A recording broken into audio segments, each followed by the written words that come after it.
So the purpose of this recording is for me to try and make an exhaustive conceptual list about what's gone wrong in South Africa from a constitutional standpoint. Now, I've imagined sort of the point of this is that at some point there needs to be some kind of reconciliation between the actual words of the Constitution and the meaning of the Constitution and what has gone wrong. And because what has gone wrong has been so insidious in many ways that, anyway, that's why I need to conceptually explore them. Okay, so let's just get into the meat of it. The first thing that has gone wrong is that the fundamental value of non-racialism has been overtly betrayed by the current judiciary and its tolerance of experimentation when it comes to black economic empowerment. Now, where this has actually contravened the letter of the law is that the Constitution doesn't allow private citizens to discriminate based on protected grounds. Affirmative action is something that is given to state power.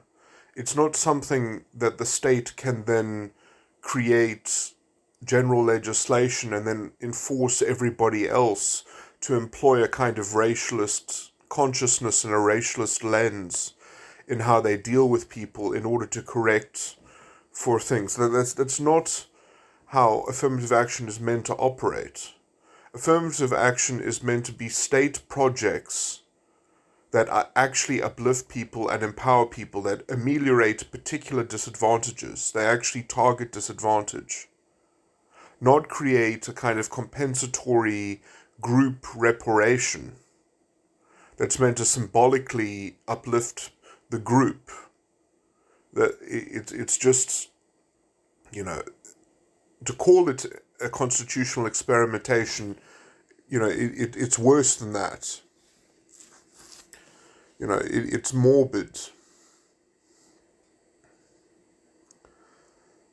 It defiles the spirit of the Constitution. It defiles the fundamental value of non-racialism. What's worse is that now the fundamental value of non-racialism has been eclipsed by a new racialist ideology, which has come into adapt non-racialism into what Ibram X. Kendi would call anti-racism. And it comes with its bunk ideology and its bunk philosophy, which is just so putridly stupid. And, the definition of racist thought in Ibram X. Kendi's work is, it's atrocious. You can't have a functioning society that keeps to the so-called moral foundation in Ibram X. Kendi's work. There's no reality left over if you're going to be programmed by that kind of so-called moral framework. So you end up with not a watered-down non-racialism. You end up with an antithetical reimagining of non-racialism as anti-racism that goes along with how affirmative action has been mal-administered by the government and by the parliament, and how that has gone uncensured by the judiciary and the courts in South Africa. Another thing that bears mentioning in this is that there's just, under these cultural conditions, the amount of extremely racialist ideology in terms of black pride and black racism, or the racism of black people, that somehow is converted into a virtue under the guise of the ideology of anti-racism, means that we just have a lot of black racists everywhere. We have them in the judiciary, we have them as advocates and lawyers. They are just infesting professions all over the place. And this ideology has proliferated among the youth. So, we have a racialist problem. We have the problem of rampant racialism run amok because of this cultural hegemony which gives a green light to the racism of black people to indulge in.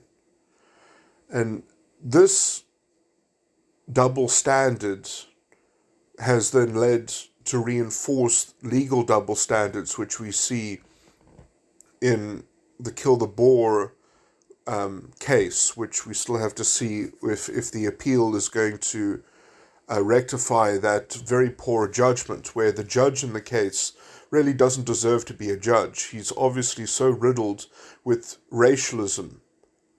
He's so ideologically corrupted by this new ideology of racialist thought, calling itself anti-racism, that he can't even stick to the South African law anymore. So, these are problems. I mean, this also creeps into schools, where you don't even have school teachers teaching their children, their students, the children that they have as their wards in their classrooms.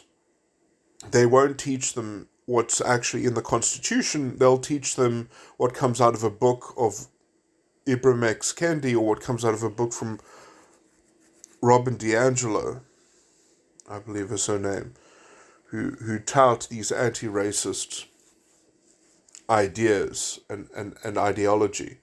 So we've got an infiltration, an ideological infiltration, which is deeply anti-constitutional. But the door was opened by the Constitutional Court, who allowed for the experimentation of black economic empowerment. And now we have, in great measure and great spades, been repaid for that experimentation with a lax moral foundation. And so, we have a cancer in our society now as a direct consequence of this. And it needs to be reversed. I don't know how it's going to be reversed, but the first thing is that we have to talk about it truthfully. My wish is that there be a truth charter that is set up so that we can use to go through court cases and find corrupt judgments, find ideologically inconsistent, constitutionally inconsistent and incompatible judgments, and impeach judges for their kowtowing of a deeply anti-constitutional ideology that has undermined non-racialism. I mean, I would like to see my version of the hate speech bill installed in law, which I think could also just be developed from the court side of things. Because this is why the Kill the Boer case is such an interesting case, because hate speech really does get in. You have to be very particular when you prohibit hate speech, because you have to be obviously applying the law according to the rule of law. And this means that ideologically things actually have to line up. You have to have all your ducks in a row, from the principles, from the foundational values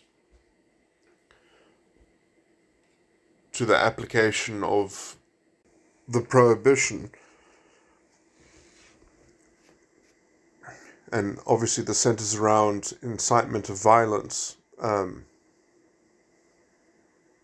but targeting people based on protected grounds.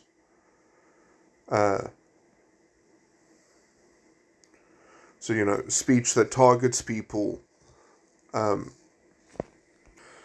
in my view, speech that seeks to remove people's protections or rights according to the Bill of Rights,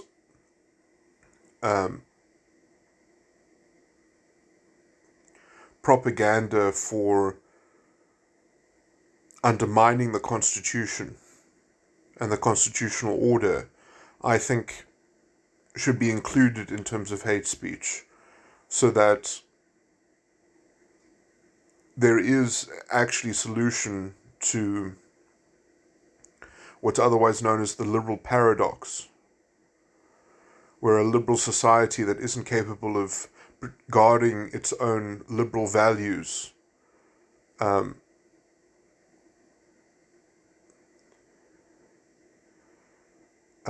is really just waiting to be a victim of a violent and illiberal political movement that can use liberal channels in order to devalue liberal values or use liberal freedoms. So there needs to be curtailing of liberal freedom when it leads to such paradoxes. And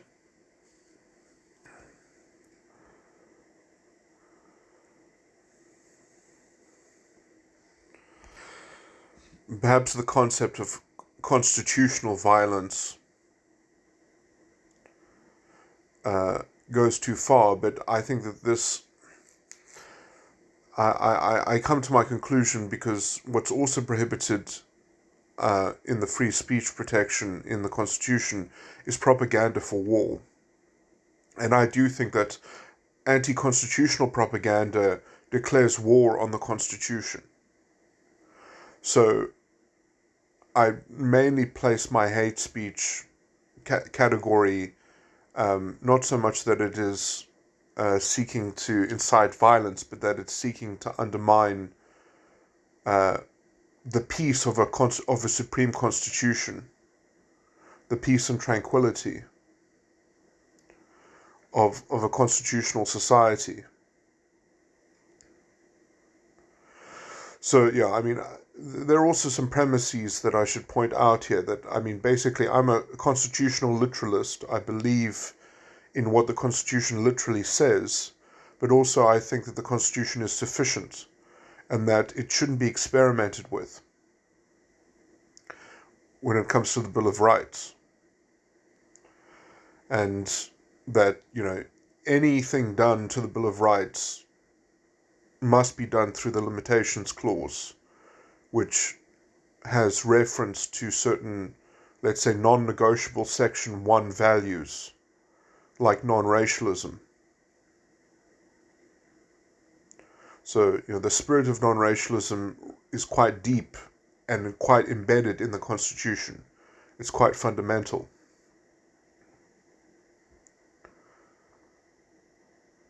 So, you know, all this ideological subversion that we've been going through as a country, and all this black racism which has been endorsed and allowed and encouraged through the lax nature of the law itself in allowing for experimentation around non-racialism,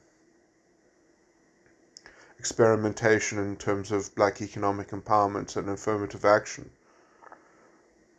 that has led to this new breed of ideological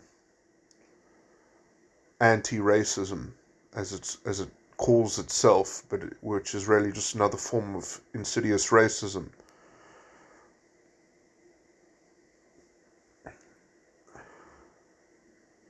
You know, the South Africa has been insidiously undermined and attacked, and the other thing that must be pointed out here is that when this experimentation was allowed, it didn't even run through the limitations clause in the Constitution to see if it was okay to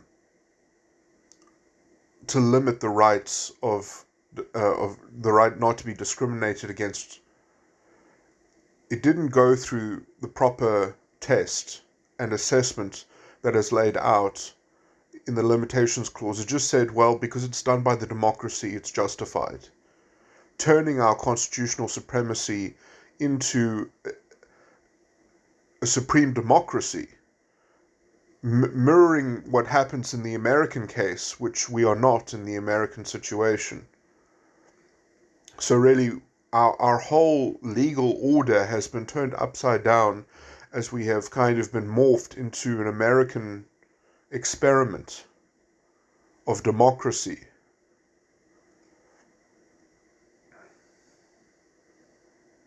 This is a phase in our constitutional history which must be phased out, and it must be clearly phased out in respect of the judiciary. I don't know how that's to be done other than for there to be some kind of truth charter that is arranged, and so that indictments can be made and impeachments can be carried out against judges who do not deserve to be on the bench when they have corrupted our law and they have given up on our supreme constitution.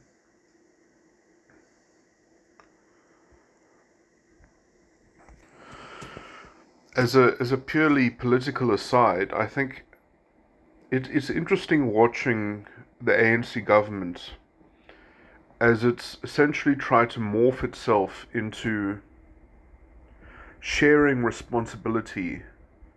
So instead of taking on the role of governance, it has kind of failed in all of its constitutional obligations and duties, pretty much.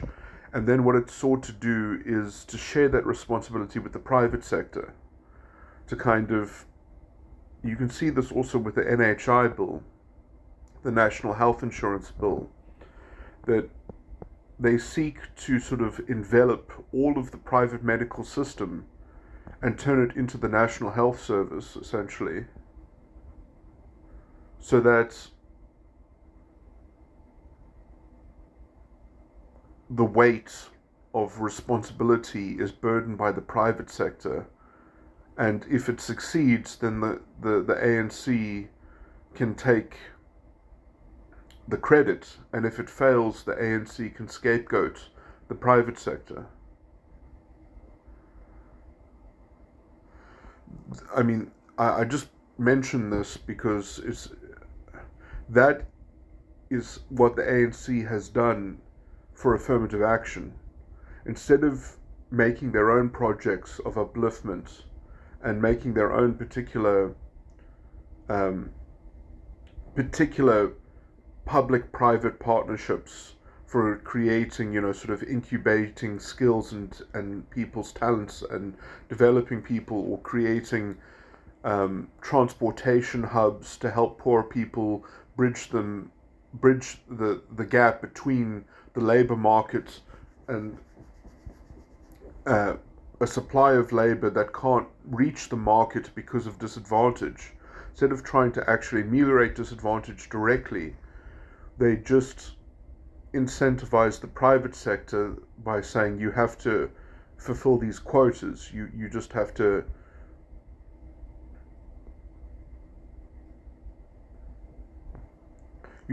treat people based on the color of their skin. So you don't have any actual targeting of disadvantage or ameliorating the consequences of apartheid. You just have a sharing of responsibility to the private sector. This strategy is ready to muddle politics in a very strange way. It sort of turns everything into, it's already conceived the society in a socialistic framework. And when I say socialistic, I mean state socialism.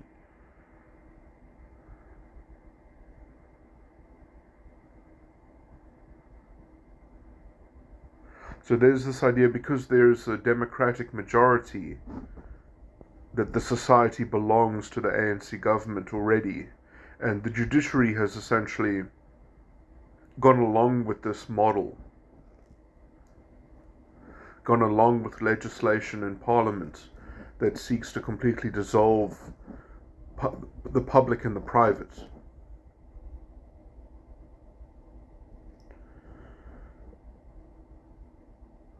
Just as a sort of other aside, this also seemingly starts to dissolve the rights of freedom of association.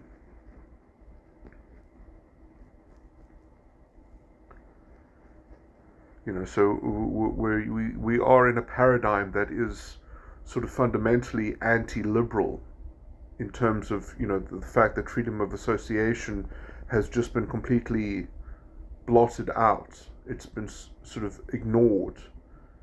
And once you have a society that stops running on consent, there are no more contractual relations between people. They're sort of over-regulated and over-determined by governmental influence of quotas and racial consciousness imposed by regulation.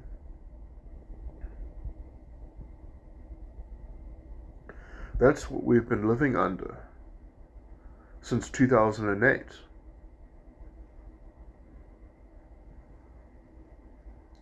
We've had that level of insidious racial legislation making our society illiberal. Now, this is an aspect of politics and culture which I think it's gone unanalyzed. It's gone unremarked upon. It certainly seems to me that it's not been judicially challenged, or it's not been challenged through the courts. One would have expected, that first, sort of what we're living through sadly now is that we used to have a first-rate judiciary and now we have a second-rate judiciary.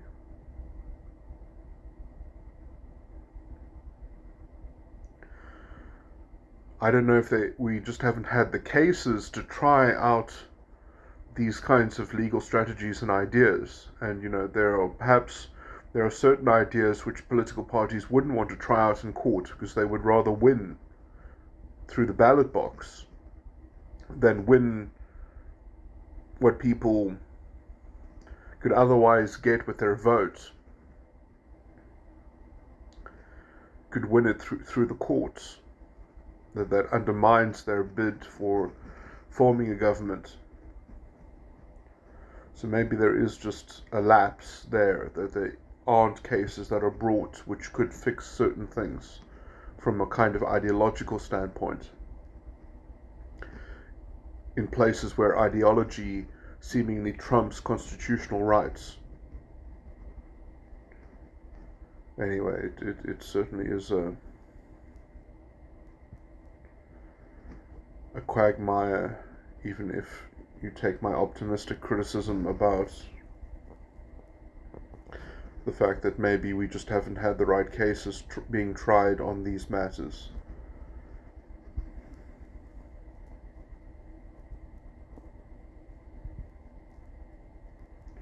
Even without the right cases, I still hold to my criticism that we are now living in a second-rate, or living with a second-rate judiciary in this country.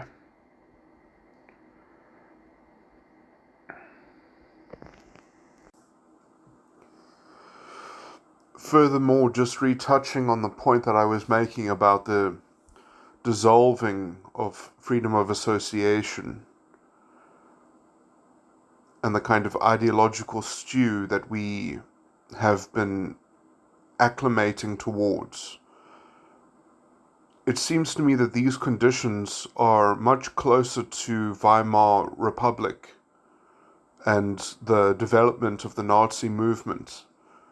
You can see that culturally and ideologically we have been, that's the direction of travel that we're moving towards. And it worries me that we don't have a broad enough ideological countermanding narrative against these things.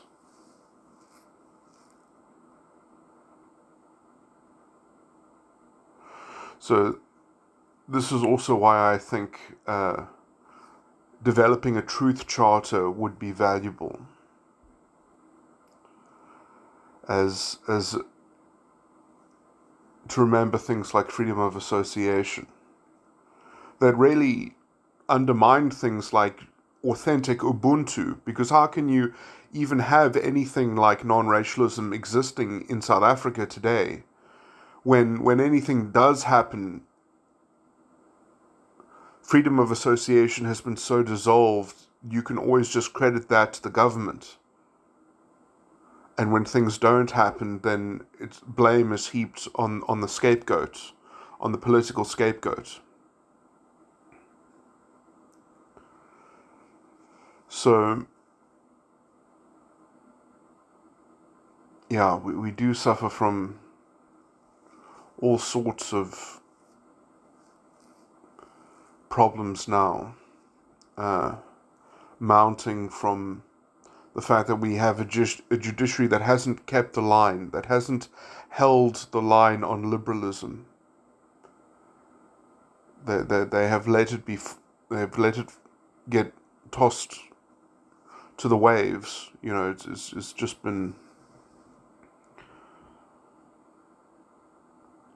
dissipated and blown apart.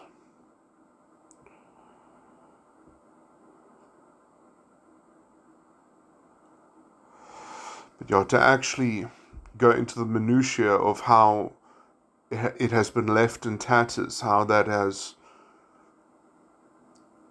you know, it can't, I think it can't be overemphasized how much this has poisoned politics with racialism, with a kind of implicit racialism, because the status quo is so embedded in so many forms of double standard and racial hypocrisy. In fact, it's such a mess, and I am personally so upset that it hasn't been properly deplored by critics.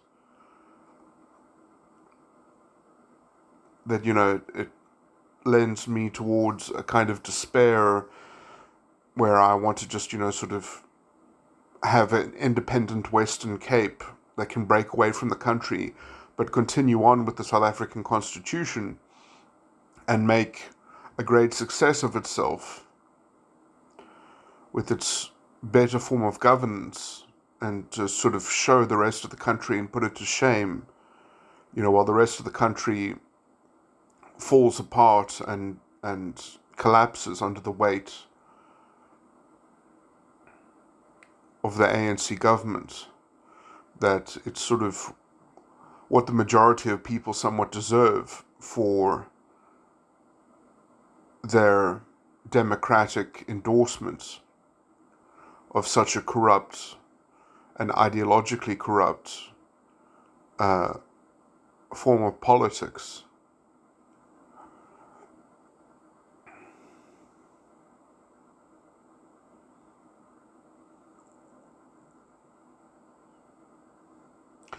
But putting politics aside, the only thing that still, in my view, keeps the hope of a kind of the South African Union alive, that keeps to that hope, is that the judiciary really should have done a better job.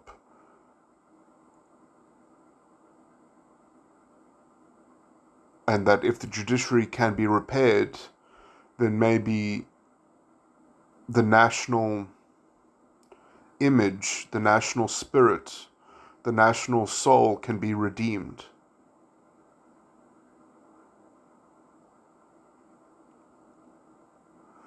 Perhaps something of a rebirth.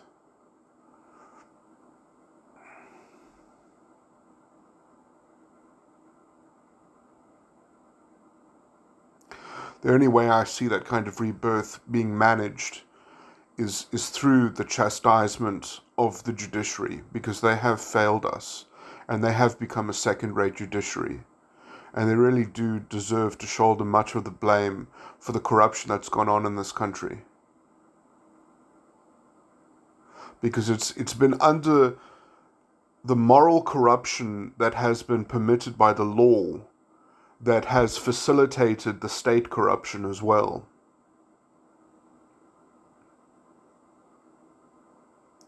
And that moral corruption really should have never been allowed because of the Constitution to begin with. So fudging that Constitution and for facilitating that moral corruption, and ergo the consequential state corruption that followed it, we really have judges to blame for that. And we can even go to particular judgments and we have their names and we have their addresses, and I think we should try them for treason. Maybe we should give them a sentence of 0 days, but they should be tried and they should be found guilty. But perhaps they should be sentenced to nothing. They should be left alone, in the spirit of reconciliation. Or I'm on the fence myself. We had truth and reconciliation for apartheid. I just don't see why we can't have truth and reconciliation again. But we actually had a just standard. We had justice in this country. It was betrayed by our own judges, by our own second-rate judiciary. I don't know. I really think that there is no excuse. But the truth, I think, requires that there be something like what I'm describing. To take out the rot, and also to clamp down on the political illiberalism.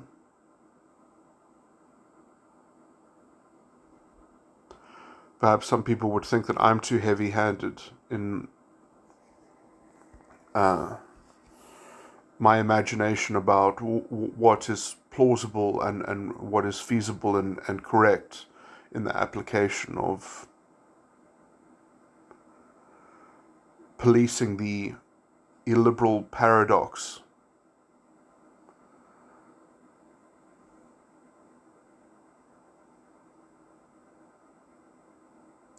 But I think many people also don't fully recognize just the depth of depravity that South Africa is in. The depth of hypocrisy and anti-constitutional filth. I think it will require some radical steps to clean it up. And I don't see political parties signaling these things in their manifesto. I don't see political parties making these sorts of statements.